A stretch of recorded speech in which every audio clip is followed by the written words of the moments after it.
අපි විෂම ත්‍රිකෝණය නිර්මාණය කරන්න තමයි සූදානම් වෙන්නේ. විෂම ත්‍රිකෝණය කියලා කියන්නේ පාද තුනම අසමාන ත්‍රිකෝණයකට. එතකොට මම මේකෙදි දීලා තියෙනවා AB සමානයි 7 සෙන්ටිමීටර, BC සමානයි 6 සෙන්ටිමීටර සහ AC සමානයි 5.5 සෙන්ටිමීටර විදිහට. දැන් අපි බලමු මේ ත්‍රිකෝණය ඇඳගන්නේ කොහොමද කියලා. අපි පුරුදු විදිහටම මුලින්ම කරන්නේ සරල රේඛාවක් ඇඳගන්න එක. මේ රේඛාවට අපිට නිශ්චිත දිගක් නැහැ. ඊට පස්සේ අපි කවකටුවට අරගන්නවා.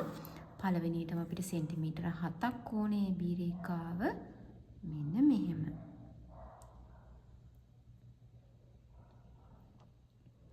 සෙන්ටිමීටර 7 ලකුණු කර ගන්නවා. ඊට පස්සේ අපි රේඛාවේ කැමති තැනකින් තියලා ඡාපය අඳිනවා සෙන්ටිමීටර 7. ඊට පස්සේ ඡාපයත් රේඛාවත් මේ කැපෙන ලක්ෂයේ තියලා අනිත් පැත්තට ඡාපය අඳිනවා. මේ තමයි අපේ AB කියන පාදය. ඒක වෙනවා 7 සෙන්ටිමීටර. ඊට පස්සේ අපිට ඕන වෙනවා BC 6 සෙන්ටිමීටර. ඒක අපි කවකටුවට ගන්නවා බිඳුවේ ඉඳලා සෙන්ටිමීටර 6ක්.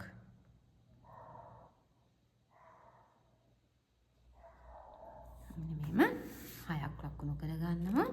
ඊට අපි BC කියන්නේ B කියන්නේ මෙතන.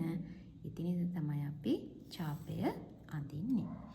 ඊට පස්සේ අපිට AC වලට දැන් අපිට ආයෝනේ 5.5ක් 5.5 තියෙන මේ බලන්න 5ත් 6ත් අතර තියෙන මෙන්න මේ චුට්ටක් දිග ඉරක් තියෙන ආන්න එක දැන් තමයි 5.5 පිහිටලා තියෙන්නේ. එහෙනම් 5.5 යනවා. ඒක අඳින්න ඕනේ අපි A ඉඳලා. A වල කවකටුව තියලා තමයි ඇඳගන්නේ.